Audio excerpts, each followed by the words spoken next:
जय श्री राम, हर हर महादेव। इस वीडियो में हम जानेंगे सावन के महीने में भगवान भोलेनाथ पर बेलपत्र चढ़ाने का विशेष महत्व क्या है।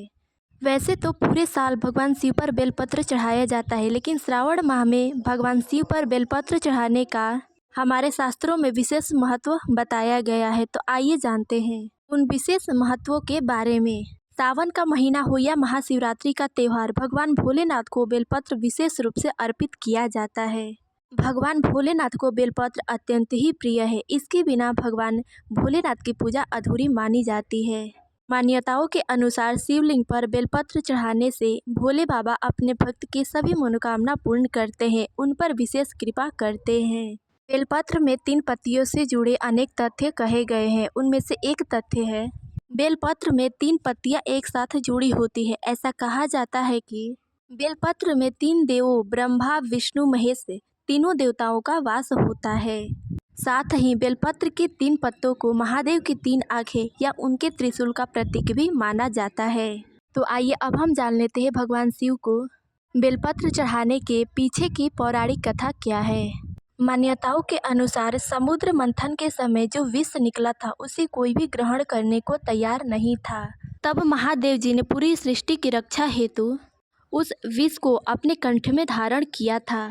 उस विष के प्रभाव के कारण महादेव का कंठ नीला पड़ गया था और उनका शरीर अत्यंत ही गर्म हो गया था। विष के प्रभाव से महादेव के शरीर से इतना ताप निकल रहा था कि वहां का आसपास का वातावरण भी जलने लगा था। तब सभी देवताओं ने महादेव के शरीर से विष के प्रभाव को रोकने के लिए अनेक उपाय किए, जिससे उनके शरीर से विष का प्रभाव हटा था। उन्हीं अनेक उपायों में एक उपाय बेलपत्र का भी था। बेलपत्र विष के प्रभाव को कम करता है, अतः उस समय सभी देवताओं ने मिलकर भोले बाबा को बेलपत्र खिलाना शुरू किया था।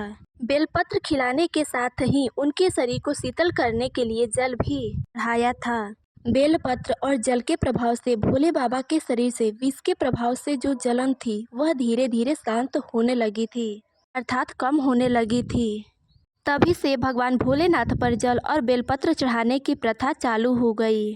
सावन का महीना भगवान भोलेनाथ का सबसे प्रिय महीना है। यही कारण है कि सावन के महीने में शिवलिंग पर बेलपत्र चढ़ाने की विशेष महिमा बताई गई है। सावन के सोमवार के दिन जो भी भक्त भोलेनाथ पर बेलपत्र अर्पित करता है, इससे भोले बाबा अत्यंत ही प्रसन्न होते हैं और उसके सभी मनोरथ पूर्ण करते हैं। पत्र चढ़ाते समय इन 4 बातों का विशेष ध्यान रखना चाहिए।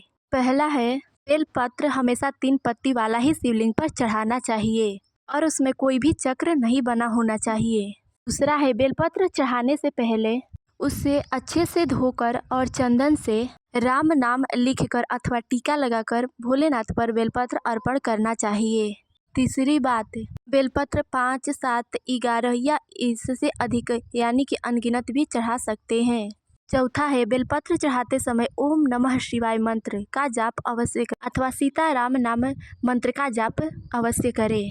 तो ये थी बेलपत्र से संबंधित कुछ महत्वपूर्ण बातें। इस वीडियो में बस इतना ही। मिलते हैं अगले वीडियो में, तब तक के लिए जय श्री राम, हर हर महादेव।